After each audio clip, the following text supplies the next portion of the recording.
hadirat Tuhan, tinggal dalam hadirat Tuhan, di dalam pujian dan penyembahan. Dan mari kita akan merenungkan kebenaran firman Tuhan.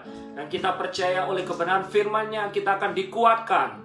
Dan saya percaya kalau saya diberkati, Anda juga pasti akan diberkati. Mari kita belajar bersama hari ini dari 2 Tawarik pasal 26, Bapak Ibu Saudara. 2 Tawarik pasal 26 ayat 3 sampai 4. Saudara, kita akan belajar dari Uzia. Uzia, ada seorang hamba Tuhan, ada seorang raja anak Tuhan yang dipakai Tuhan luar biasa. Tetapi sayang di akhir hidupnya dia mengakhirinya dengan tidak baik. Yuk kita belajar dari kisah Uzia ini. Apa yang kita bisa dapatkan dari pelajaran dari Uzia. Kitab 2 Tawarik pasal 26 ayat 3 dan ayat yang keempat. Uzia berumur 16 tahun pada waktu ia menjadi raja, dan 52 tahun lamanya ia memerintah di Yerusalem. Nama ibunya ialah Yekolya dari Yerusalem. Ia melakukan apa yang dilakukan Amasya ayahnya. Ia mencari Allah selama hidup Zakaria. Ia mengajar supaya takut akan Allah. Dan selama ia mencari Tuhan, Allah membuat segala usahanya berhasil. Bapak Ibu Saudara, Uzia masih umur 16 tahun. Uzia masih muda. Uzia mungkin orang bicara dia kurang punya jam terbang yang tinggi, kurang punya banyak pengalaman. Bahasa Jawa biasanya orang berkata dia masih bau kencur.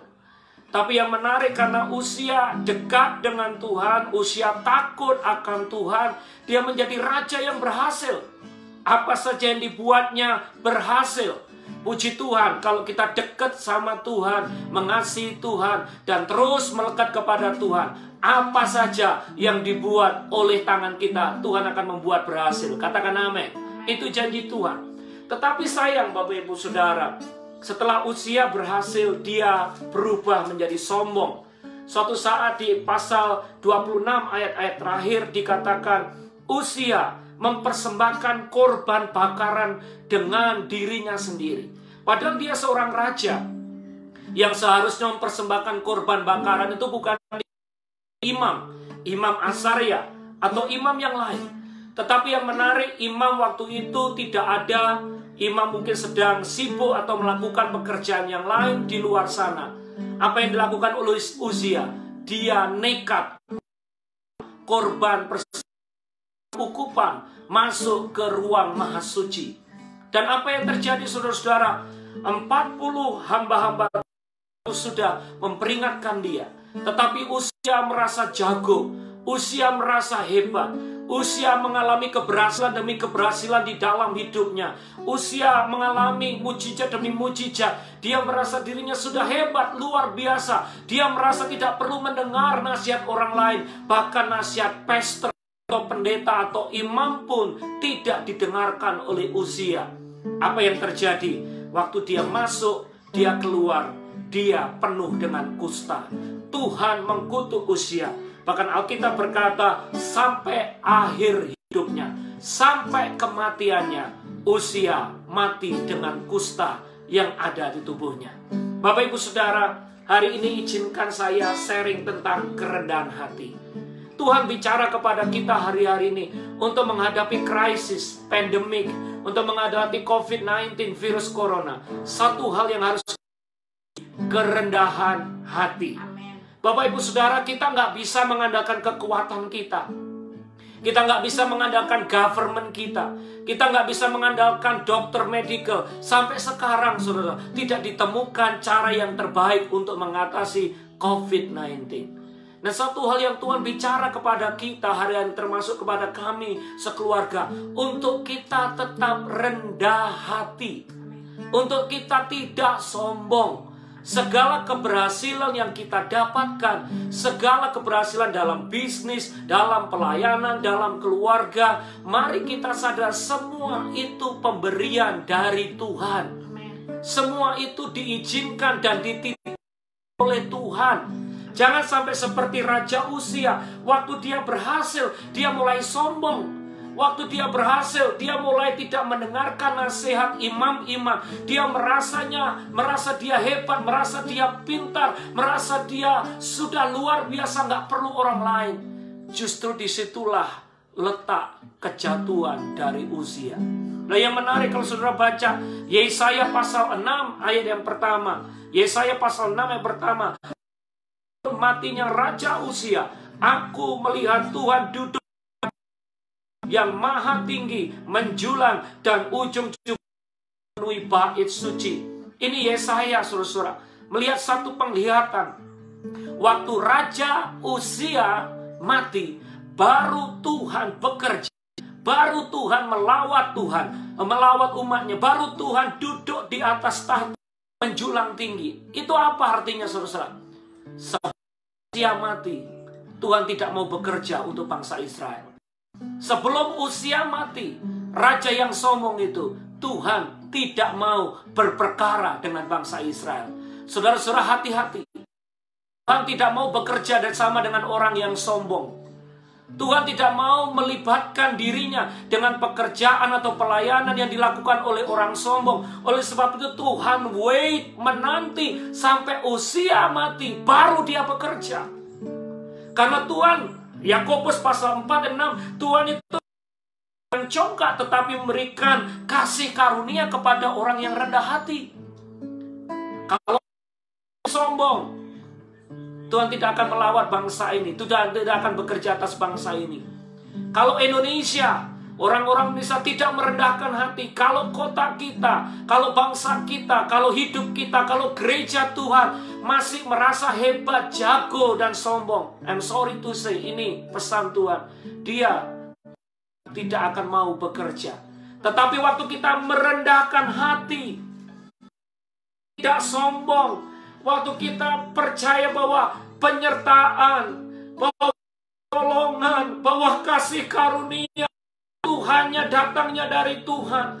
Waktu kita merendahkan diri dan mengajak semua berdoa, kita tidak mengandalkan kekuatan kita tidak mengandalkan stimulus check, kita tidak mengandalkan government kita tidak mengandalkan keuangan kita, teknologi kita, dan kita cuma mencari Tuhan, mencari wajahnya.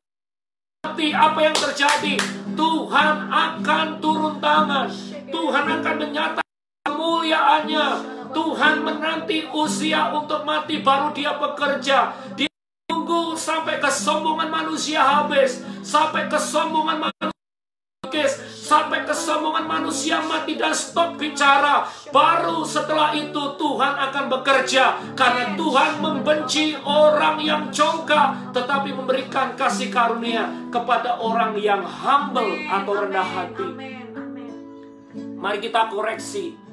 Siapa kita, termasuk saya dan istri? Apakah kita menjadi orang yang sombong?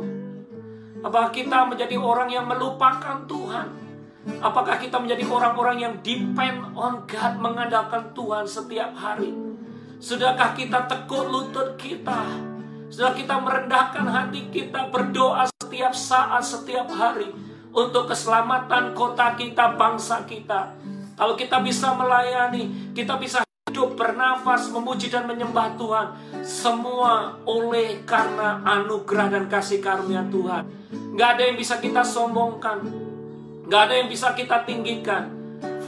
Suara dari Tuhan, kekuatan dari Tuhan, semua yang kita miliki ini datangnya dari Tuhan. Dan biarlah segala puji, hormat, dan kemuliaan hanya bagi nama Tuhan. Hari-hari ini strong dalam hidup kami, untuk kami share kepada jemaat dan juga kepada pemirsa-pemirsa di rumah. Mari kita belajar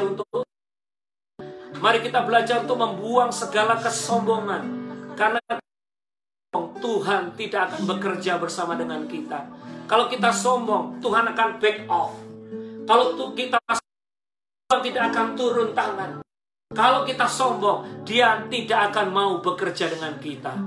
Mari kita belajar, saudara-saudara, untuk menanggalkan segala pride, kesombongan, kesuksesan kita di masa lalu, semua yang kita mungkin dapatkan di masa yang lalu. Akuilah semua karena Tuhan. Ke depan, di saat-saat yang sulit ini, terus cari wajahnya Tuhan. Rendahkan dirimu di hadapan Tuhan. Mari kita percaya bahwa Tuhan yang akan memampukan kita dan tolong kita. Tuhan Yesus berkati. Mari kita belajar rendah hati dan terus mengandalkan Tuhan lebih dari segala-galanya. Terima kasih Tuhan. Kiralah aku Tuhan yang besar, yang telah berjanji dan sanggup menggenapi imanku bersemangat percaya kuasanya. Ku terima sekarang kemenangan darimu. Bapa, kami bersyukur buat setiap pemirsa yang melihat. Jadikan kami orang-orang yang rendah hati dan mengandalkan Engkau. Sebab kami percaya Engkau menentang orang yang congkak, tetapi memberikan kasih karunia kepada orang yang rendah hati. Kami mengangkat tangan dan Tuhan akan turun tangan. Bapa, kami perlu Engkau lebih dari segala-galanya. Kami tidak mampu, kami nggak bisa, kami nggak sanggup sendiri dalam menghadapi krisis, dalam menghadapi pandemik, dalam menghadapi hari-hari depan. Tuhan, kami andalkan Engkau lebih dari segala-galanya. Kami andalkan urapan-Mu dan kekuatan-Mu lebih dari kekuatan kami. Sebab kami bukan siapa-siapa dan kami nggak bisa apa-apa. Semua oleh karena kasih karunia-Mu ya Tuhan. Ajar kami tetap mengandalkan Engkau. Ajar kami tetap merendahkan diri di hadapan-Mu. Hidup di dalam doa, pujian, dan penyembahan.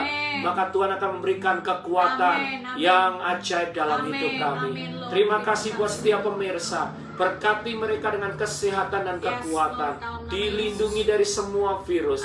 Kesehatan Kau berikan. Perlindungan Tuhan sempurna. Berkat Allah Bapa, berkat dari Anak Tunggal Tuhan Yesus Kristus dan persekutuan Roh Kudus menyertai kita dari saat ini sampai selama-lamanya. Kita semua yang diberkati Tuhan berkata, amin, amin.